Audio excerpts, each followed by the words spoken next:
Hola a todos y todas, bienvenidos a la nueva sesión de tutorías virtuales. Esta vez una tutoría virtual basada en lo que hicimos en la séptima sesión, la del jueves 15, en la cual hablamos sobre los planteamientos principales y generales del autor eh, Hans Kelsen, a quien conocerá muy probablemente ya por el curso de intro. Algunos ya fueron evaluados con este autor, otros van a ser evaluados próximamente. Lo que busqué hacer en esta tutoría y lo que buscaré hacer ahora en esta adaptación a la plataforma virtual de la misma es hablar un poco sobre las ideas principales que traza Kelsen en su libro de la teoría pura del derecho, y de esta forma que queden claros como los planteamientos principales para que ustedes al momento de estudiarlos y de la misma obra, de la lectura de la misma obra, puedan entender con plenitud los planteamientos de Kelsen.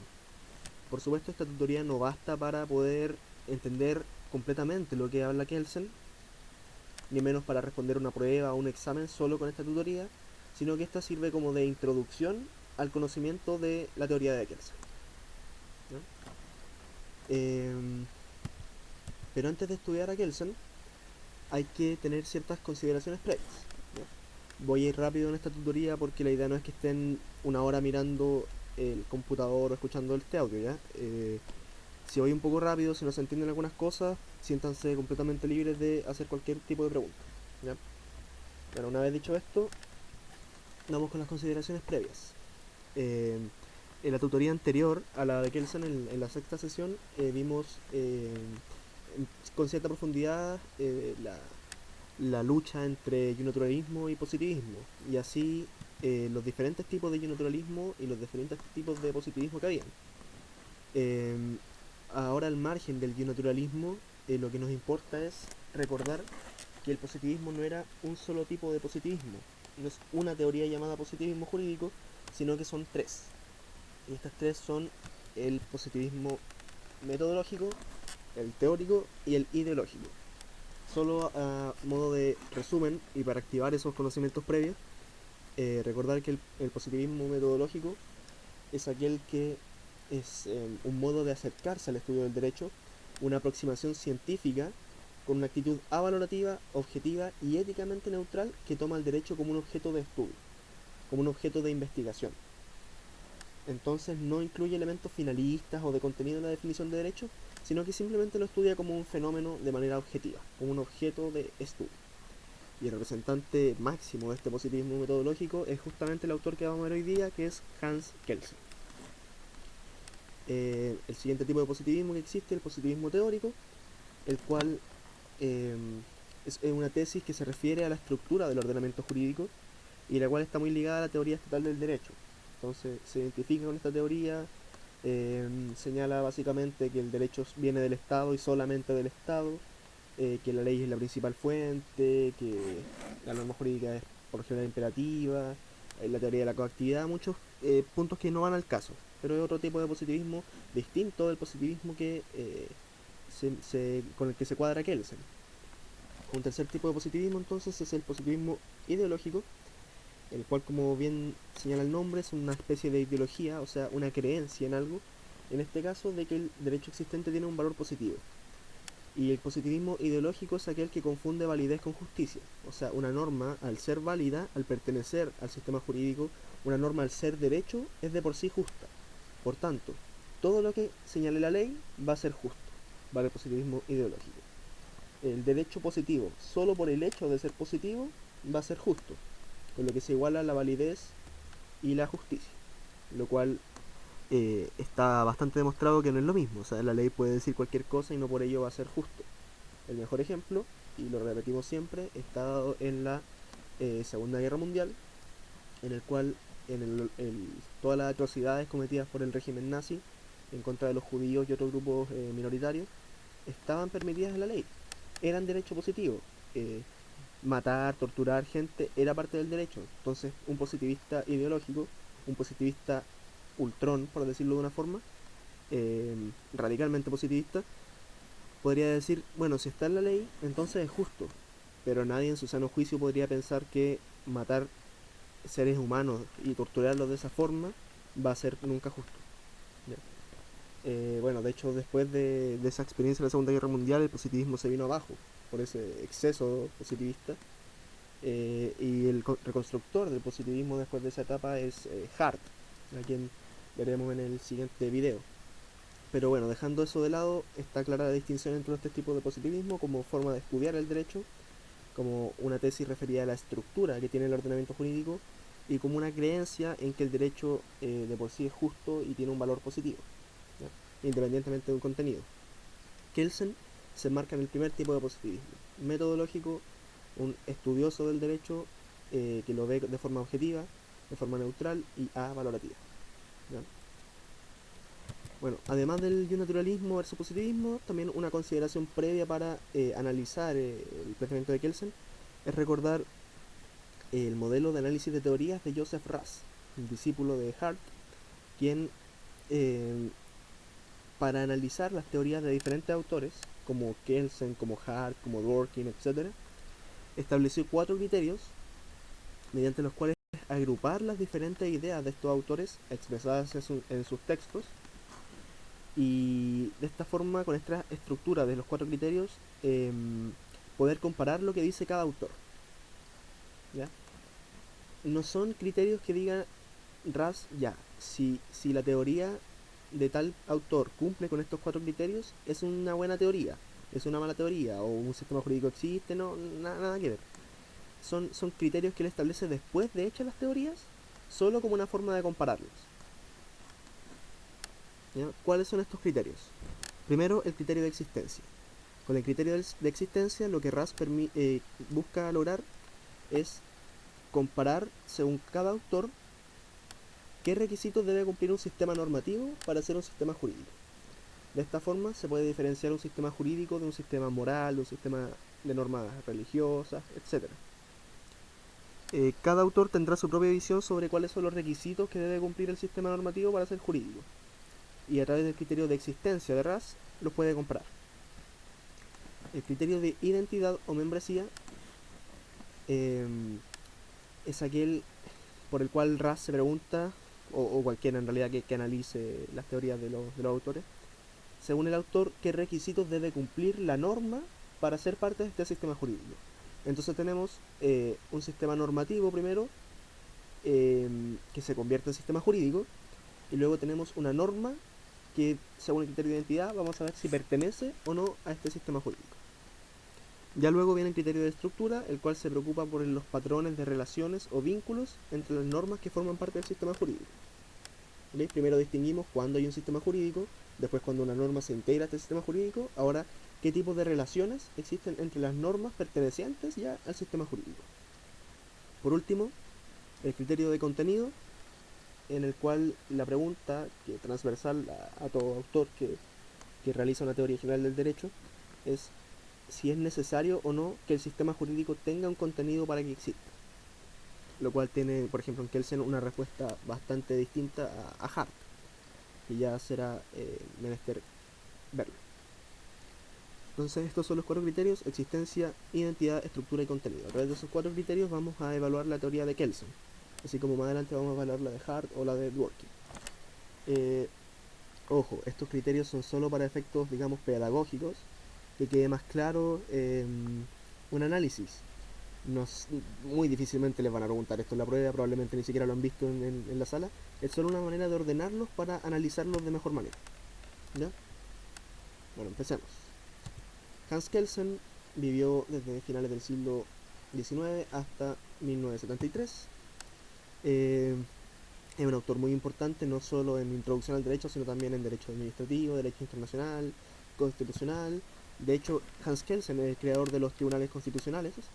Cuando él creó la Constitución de Austria de 1920, por primera vez en el mundo se creó un tribunal constitucional, que son los encargados de que las leyes, digamos, básicamente de que las leyes vayan de la mano con la Constitución, hacer un análisis de que toda ley o norma jurídica no contravenga la Constitución como norma fundamental.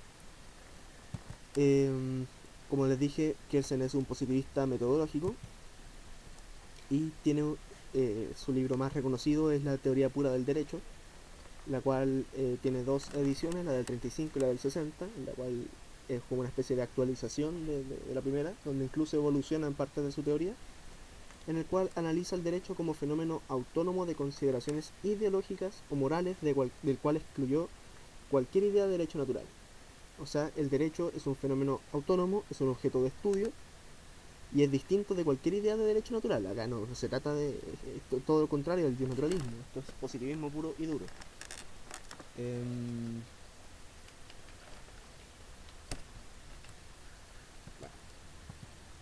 Bueno, antes. Em, bueno, como positivista metodológico busca estudiar el derecho como es, como un hecho. El propósito de Kelsen es estudiar el derecho tal cual es, no como debería ser, que podría ser una noción más de derecho natural, de un contenido. Para Kelsen el derecho es, y como tal busca estudiarlo, solo tal cual es. ¿Ya?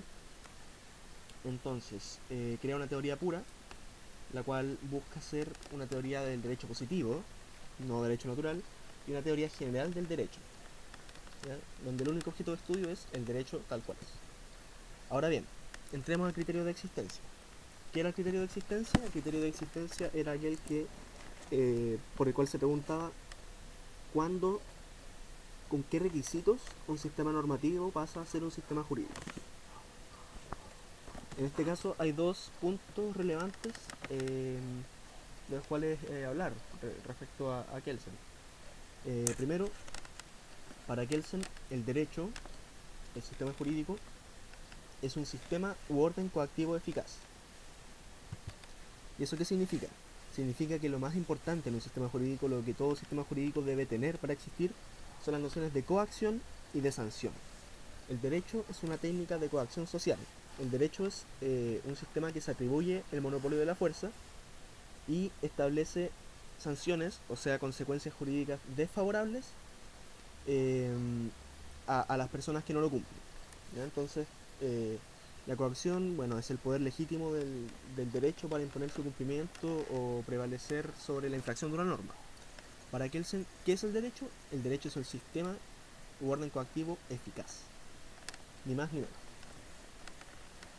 Por otro lado, también respecto al criterio de existencia, y esto yo creo que es el punto fundamental en la teoría de, de Kelsen, es que para que un sistema jurídico exista debe existir la norma fundante básica, también conocida como la norma fundamental hipotética. Bueno, ahí están con las dos denominaciones, fundamental hipotética o norma fundante básica. Eh, la norma fundante básica es la que otorga validez formal al sistema jurídico, pero no le otorga un contenido. Recordemos que Kelsen dice el derecho es tal cual es y es distinto de un derecho natural o de un cierto contenido. Existe una norma fundante básica la cual le da validez formal al sistema jurídico. El sistema jurídico no sería válido formalmente si no fuera por esta norma que existe. Y esta norma no es solo una norma fundante básica, sino que cada sistema jurídico tiene su propia norma fundante básica. ¿Ya? Hay una norma fundante básica en Chile, hay una norma fundante básica en Argentina, otra en Etiopía, otra en el sistema jurídico anglosajón, etc. ¿Ya? Bueno, ¿cómo se explica esto de la norma fundante básica?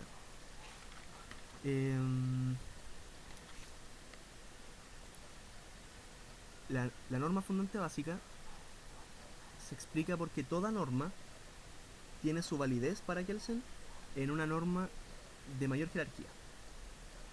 Y esta norma de mayor jerarquía tiene validez, por su parte, a partir de una norma de mayor jerarquía.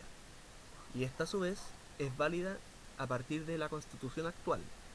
Y esta a su vez es válida a partir de las constituciones precedentes hasta llegar a la primera. Y esta primera constitución existente es válida gracias a la norma fundante básica de la que habla Kelsen. Después lo vamos a explicar bien, pero en el fondo la idea de Kelsen es que cada norma tiene su validez a partir de una norma anterior, de mayor jerarquía. Y así vamos retrocediendo hasta la que tiene mayor jerarquía, que es la Constitución, y así vamos retrocediendo hasta que queda la primera Constitución histórica del sistema jurídico, y esa a su vez es válida porque existe una norma fundante básica o una norma fundamental hipotética. La norma fundamental hipotética o la norma fundante básica, es el fundamento de validez de la primera constitución histórica. Y a través de darle validez a esa primera constitución histórica, termina dándole validez a todas las normas del sistema, y por tanto al sistema jurídico. Lo voy a repetir para que se entienda más o menos bien. Existe esta norma fundante básica, y esa norma le da validez a la primera constitución histórica, la cual a su vez le da validez a todas las constituciones venideras hasta llegar a la actual, la cual, como norma de mayor jerarquía, le da validez a una norma de menor jerarquía, y esa norma a su vez le da validez a todas las normas de menor jerarquía existentes. Entonces, si agarramos un código cualquiera y lo abrimos en su artículo 300 y tanto, ¿por qué es válida esa norma? ¿Por qué pertenece al sistema jurídico? Porque una norma de mayor validez, de una norma de mayor jerarquía, digo, le dio su validez. Y a esa norma a su vez, otra y así hasta llegar a la norma fundante básica. Sin embargo, la norma fundante básica es, primero, es una construcción de la ciencia jurídica, de los juristas. Es una norma metajurídica. No existe en el sistema jurídico. No es que uno abra un código o una ley y diga, mira, esta es la norma fundante básica chilena. Sino que es una construcción de la ciencia jurídica que no está en la ley, que es una construcción intelectual. Primero, Kelsen dijo de que era una hipótesis. Luego se dio cuenta de que una hipótesis, bien lo sabrán por sus experimentos en la época escolar, una hipótesis puede ser demostrada o puede ser, digamos, no corroborada. O sea, cuando hay una hipótesis se debe hacer un experimento para decir si se acepta o se rechaza, si estaba correcta o no la hipótesis. Y Kelsen se da cuenta de que no, la norma fundante básica es una construcción intelectual que no puede ser sometida a un experimento porque es fruto del trabajo intelectual, no es algo físico, no es algo que exista realmente, sino una mera construcción de la ciencia jurídica. Entonces difícilmente podía experimentarse con ella y ver si es correcta la hipótesis o no. Entonces después dijo, no, en realidad nunca fue una hipótesis, sino un presupuesto, algo necesario para que el sistema jurídico exista. Ya en la edición del 60, la segunda edición de la teoría pura del derecho, él dice, no, en realidad tampoco es un presupuesto, es una ficción, una creación intelectual para darle validez al sistema. Bueno, como les dije, cada sistema jurídico tiene su propia norma fundante básica y cada sistema jurídico requiere de una norma para ser válida, pero esta puede cambiar. ¿En qué momentos cambia? En los cambios revolucionarios. Vamos a ir a eso después. Entonces, tenemos esta norma fundamental, norma fundante básica. La norma fundante básica tiene dos funciones. Primero, le da validez a las normas del sistema. Ya expliqué el mecanismo, le da validez a la primera constitución histórica y luego a las que vienen, hasta llegar a todas las normas del sistema jurídico. Y además otorga y constituye la unidad del sistema. O sea, el sistema se entiende unitario gracias a la norma fundante básica. ¿Ya? La norma fundante básica le otorga validez formal al sistema jurídico, pero no otorga un contenido. ¿Ya? Recordemos que es una diferencia fundamental con el equineaturalismo. Y bueno, tiene ciertas características que conviene mencionar. Primero, es una norma metajurídica, como les dije, está por sobre el sistema positivo, no está en el derecho positivo. Es una norma supuesta, una construcción intelectual de los juristas con la única finalidad de dar validez al derecho. Condiciona la validez del sistema, ya que si no existe esta norma fundamental, el sistema no se entendería válido, según Kelsen, y tiene un efecto relativo para cada sistema u ordenamiento, porque cada sistema u ordenamiento tiene su propia norma fundamental. La norma fundamental chilena no puede tener efectos, no puede darle validez al sistema jurídico anglosajón, así como la norma fundante del sistema jurídico anglosajón no puede darle validez a la norma al sistema jurídico chileno. Cada norma fundante básica tiene su propio sistema de ordenamiento y tiene efectos de darle validez y unidad a ese sistema en concreto, no a los demás. Veamos acá este pequeño esquema, solo para que quede claro. Tenemos al final de esta cadena, imaginen la cadena unida por un tema de espacio, ¿no?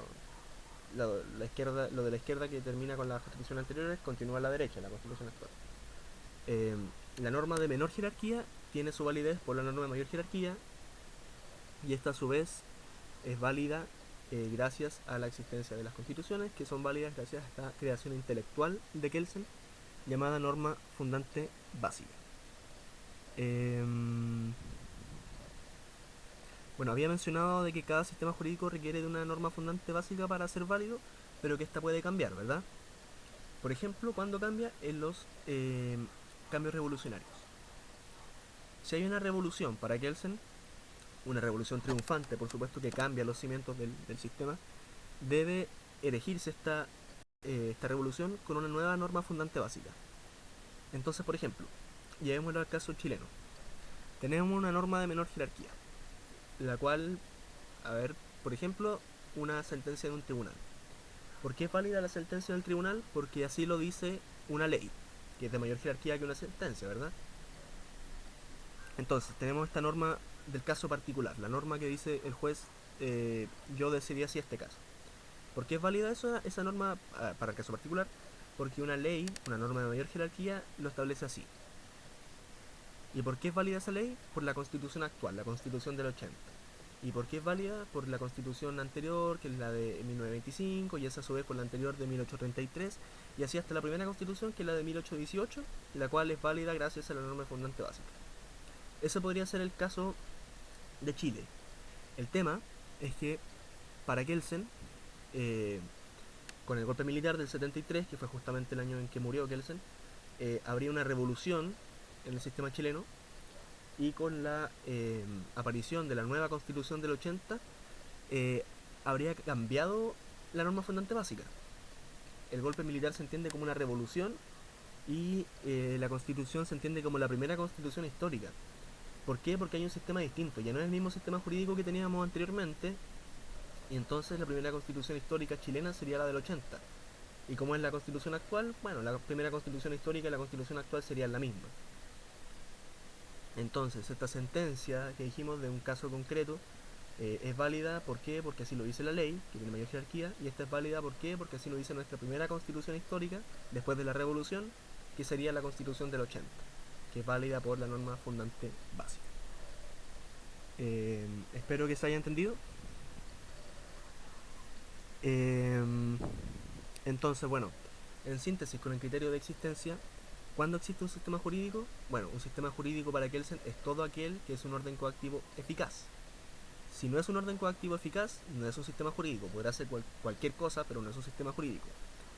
Kelsen construye la explicación del sistema jurídico a partir de lo que existe. Y para él, ¿qué existe? La norma fundante básica que le da validez a todo el sistema jurídico. Ahora bien, hablemos del siguiente criterio.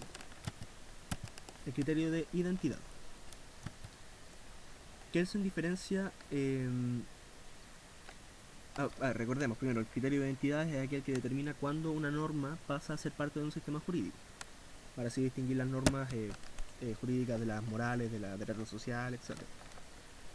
Entonces Kelsen distingue en cuanto a la validez de la norma dos sistemas.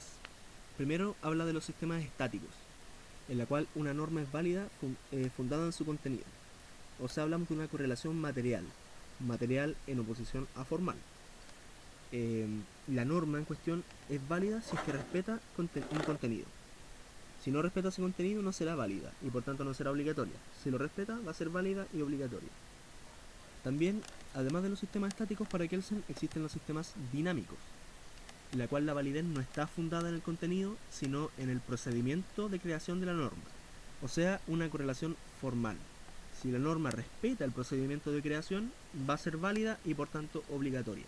Acá no importa el contenido, importa que el procedimiento de creación de la norma se cumpla y entonces va a ser válida la norma y por tanto obligatoria. Ejemplos de un sistema estático y uno dinámico para que se entienda la diferencia. Bueno, un sistema moral y un sistema jurídico. En el sistema moral hay una correlación material. Si es que la norma moral cumple el cierto contenido moral, va a ser válida para quien lleve la moral respecto a ese sentido. En cambio, en el sistema jurídico da lo mismo para Kelsen, repito, el contenido, y la norma va a ser válida, la norma jurídica va a ser válida de por sí, respetando el procedimiento de creación.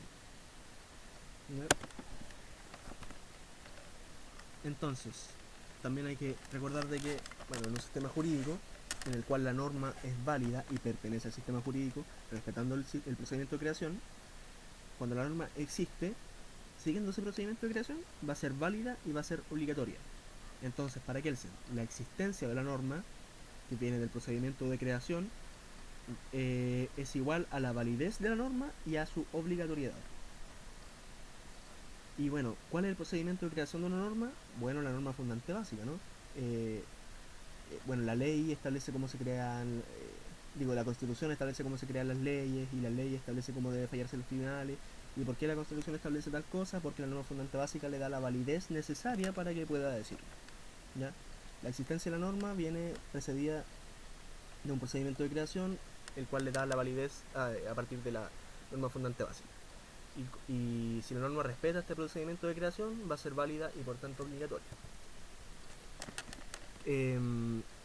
Bueno, respecto a la relación entre validez y eficacia, ¿qué es la eficacia? Paréntesis, que las normas sean obedecidas, cumplidas, y que en caso de que sean infringidas, se apliquen sanciones. O sea, en el fondo, que sean obedecidas y que sean aplicadas, ¿no? Kelsen distingue dos tipos de teorías. Primero, la teoría idealista, la cual establece que no hay ninguna relación entre el concepto de validez de una norma y el concepto de eficacia. Y por otra parte, la teoría realista, según la cual la eficacia es el fundamento de validez de una norma. O sea, una norma solo va a ser válida si es eficaz. Si la norma es obedecida y es aplicada, y en caso de ser infringida va a ser sancionada, solo en ese caso la norma va a ser válida. Si no es eficaz, si nadie la obedece, si nadie la pesca, no va a ser eficaz. No va a ser válida. Eso diría la teoría realista. Por ejemplo, Alf Ross, el realismo jurídico, ¿verdad? Kelsen, en cambio, no es ni un idealista ni un realista, según estos términos. Para él, la eficacia no es fundamento de validez de las normas, pero tampoco es que no tenga relación con la validez de la norma. Para Kelsen, la validez de la norma se fundamenta, como les dije, en su procedimiento de creación, pero la eficacia es condición de la validez. O sea, ¿cómo se explica esto? La norma es válida si respeta el procedimiento de creación de la norma, pero va a seguir siendo válida en el tiempo solo si es eficaz. Si la norma no es obedecida, no es aplicada, es infringida y a todos les da lo mismo, nadie pesca la norma, nadie la usa, la norma no va a ser válida, va a caer en desuso. Entonces la norma es válida en un principio. ¿Por qué? Por el procedimiento de creación respetado. Si lo respeta, es válida; si no lo respeta, no es válida. Pero con el paso del tiempo requiere ser eficaz, y si esta condición de eficacia no se cumple, va a caer en desuso y va a dejar de ser válida. Entonces la validez requiere de la eficacia en su transcurso. Pasemos al tercer criterio, que es el criterio de estructura. El criterio de estructura era aquel que se pregunta por las relaciones que establecen los autores según entre las normas de un sistema jurídico, ¿no? Ahora hagamos una pausa acá. Los que estén viendo este video, las que estén viendo este video, comenten en el propio video que lo están viendo.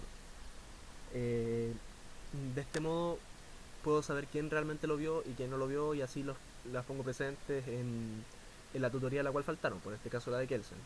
Si no me llega su comentario de, oye, ya estoy viendo este video, voy a saber que no lo vieron, porque solo el que esté viendo este video va a saber que les estoy pidiendo esto en este momento, ¿ya?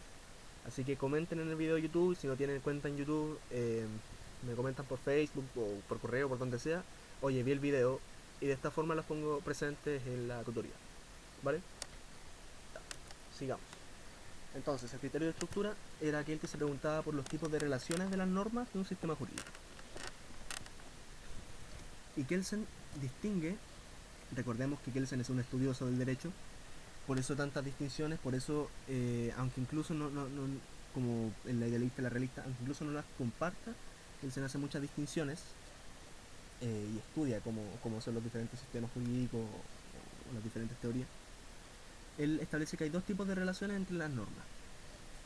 Existen, bueno, relaciones de coordinación, las cuales son relaciones entre dos o más normas jurídicas de una misma jerarquía, y relaciones en que las normas deben existir de forma coordinada, o sea, sin antinomias, sin contradicciones, nada. Las normas se coordinan entre sí. O sea, si yo abro el Código Civil y me manda a leer tal parte del Código de Procedimiento Civil, el Código de Procedimiento Civil está alineado con el Código Civil y ambos en el fondo, si bien dicen distintas cosas, están dentro de un mismo sistema y no se contradicen entre sí. Están en armonía, de forma coordinada y sin antinomias. ¿Ya? Esto es entre normas de la misma jerarquía, o sea, el Código Civil está en armonía con el Código de Procedimiento Civil, que está en armonía con el Código del Trabajo, etcétera. Las leyes o las normas en general de una misma jerarquía existen de forma coordinada, y eso es una relación de coordinación entre las normas. Por otro lado, existen las relaciones de derivación, que para Joseph Raz se llaman relaciones genéticas, las cuales se trata de una norma jurídica particular tiene siempre su validez en una norma de mayor jerarquía. O sea, Constitución, después le da la validez a una norma de menor jerarquía como una norma general, que le da su validez a una norma de menor jerarquía como una norma particular. O sea, un acto jurídico celebrado entre dos partes o una sentencia judicial que establece en un caso concreto qué hacer. Entonces, recapitulando, las relaciones que se dan entre las normas para Kelsen, primero son relaciones de coordinación, en las cuales normas jurídicas de la misma jerarquía existen de forma coordinada, sin antinomias. Y existen por otro lado las relaciones de derivación, en la cual una norma jurídica particular es válida gracias a una norma de mayor jerarquía. Y recordemos el esquema anterior: Constitución, mayor jerarquía que una norma general, que tiene mayor jerarquía a su vez que una norma particular. Y ejemplos de normas particulares, bueno, un acto jurídico, por ejemplo, una compra-venta entre una parte y otra. Yo te compro a ti y te pago. Tú me vendes a mí y me entregas la cosa. Y otro ejemplo de norma particular es una sentencia judicial, en la cual el juez decide tal cosa en caso particular. Ambas válidas, repito, gracias a una norma de mayor jerarquía. ¿Ya? Entonces, bueno, para Kelsen también hay que distinguir dos tipos de normas. ¿Ya? Una norma primaria, que es la sanción, y una norma secundaria, que es el deber jurídico. Para Kelsen, las normas genuinamente jurídicas son las normas primarias. ¿Por qué? Porque la norma primaria es la que lleva aparejada una sanción que trata de garantizar el cumplimiento de una norma. O sea, en el fondo la norma primaria tiene una función de apoyo a la autoridad para establecer la circunstancia en la cual se aplica la sanción. Es una directriz hacia la autoridad. Autoridad, en caso de que no se cumpla la norma secundaria, sanciona. Esa es la norma primaria, y eso para Kelsen es la norma genuinamente jurídica. Recordemos que Kelsen hablaba de que el derecho es un orden coactivo eficaz. Coacción, sanción, eso es lo importante para Kelsen. Entonces la norma primaria siempre va a ser la más relevante. Y es un mandato, recordemos, a la autoridad. La autoridad debe actuar de esta manera, debe sancionar en caso de que no se cumpla la norma secundaria. A su vez, la norma secundaria es una directriz hacia el ciudadano, no hacia la autoridad. No indica una sanción, sino que prescribe una norma. Tú, ciudadano, debes actuar de esta forma. Entonces, para Kelsen, la norma secundaria se vincula a la primaria, es dependiente de ella. ¿Ya? Bueno, la norma secundaria establece la conducta opuesta al delito. ¿Ya? Tú, ciudadano, debes actuar de esta forma, no delinquir. Y en caso de que tú, ciudadano, no cumplas con esta norma secundaria, pasamos a la primaria. Tu autoridad debes actuar de esta forma, debes sancionar. Debes ocupar el poder legítimo del Estado, del derecho, y sancionar al que infringió la norma secundaria. Entonces, recordemos, pensemos la estructura lógica de la norma jurídica. La norma jurídica es una norma secundaria que dice, dado A, debe ser P. Debes actuar de esta forma. ¿Ya? Dadas estas condiciones, tú, ciudadano, debes actuar de esta forma. La norma primaria dice, ya que no actuaste de esta forma, ya que no se dio P, debe ser S, o sea, sanción. Norma secundaria prescribe una norma para el ciudadano. Debes actuar así. La norma primaria dice, ya que no actuaste así, autoridad, debes sancionarlo, debes castigar.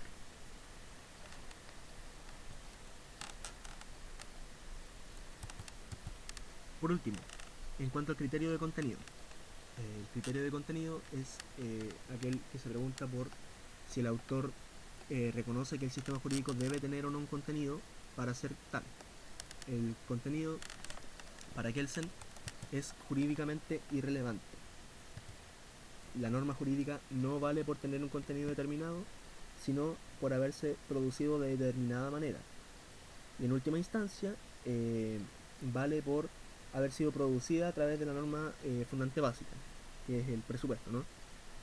Toda norma jurídica emana, es válida, pertenece al sistema jurídico porque emana de una norma de mayor jerarquía y a su vez termina siendo válida por la norma de fundante básica, ¿no? No importa el contenido, no importa si la norma dice eh, tiene un contenido, digamos, justo o injusto para uno, da lo mismo, el contenido es jurídicamente irrelevante, la norma es válida solo por su procedimiento de creación, solo por emanar de la norma fundante básica. Bueno, esto sería todo respecto a Kelsen. Hicimos un breve repaso por los 4 criterios de RAF para entender las ideas principales que establece Kelsen en la teoría pura del derecho.